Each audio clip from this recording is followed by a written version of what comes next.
Allahumma barik wa salli wa sallim nahmadu wa salli ala rasulil karim amma ba'.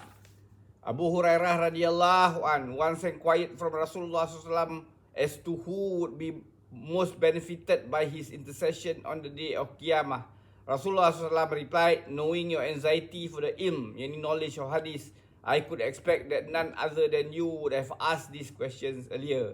Thereafter, Rasulullah SAW told Abu Hurairah that the most fortunate or the most benefited by his intercession will be the person who proclaims La ilaha illallah with sincerity.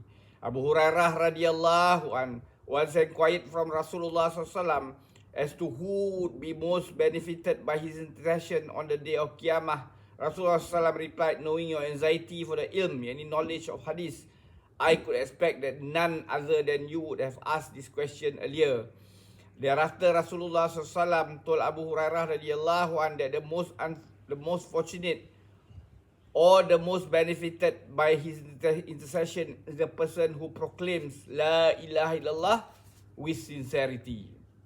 Abu Sa'id Khudri radhiyallahu anh reports that Rasulullah SAW said once Musa alayhi salam made dua to Allah Ta'ala to teach him some form of zikr for his remembrance.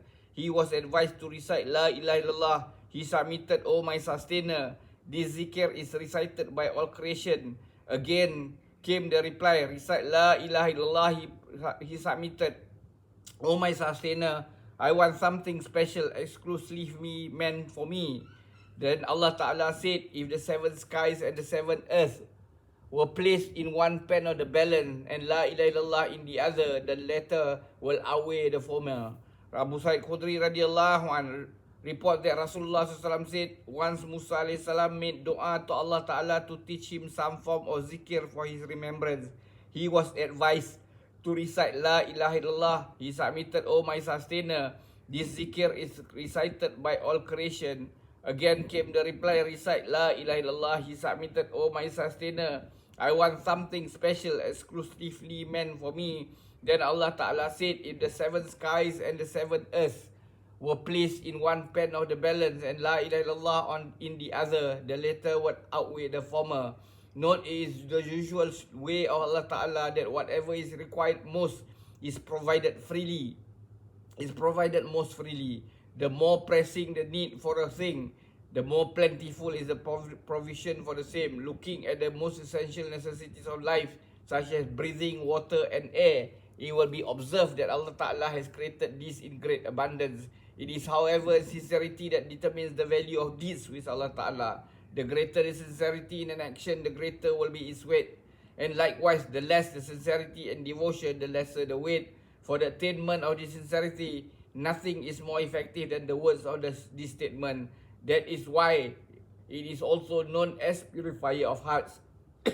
For its purifying effects, Sufis describe zikr of kalimah and advise recitation as a daily routine, not only in hundreds but in thousands of times.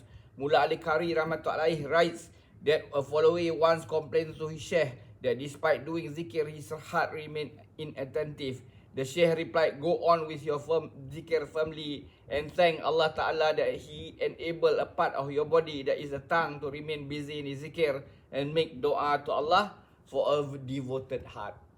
May Allah give us tawfiq to put all this into practice and convey to others.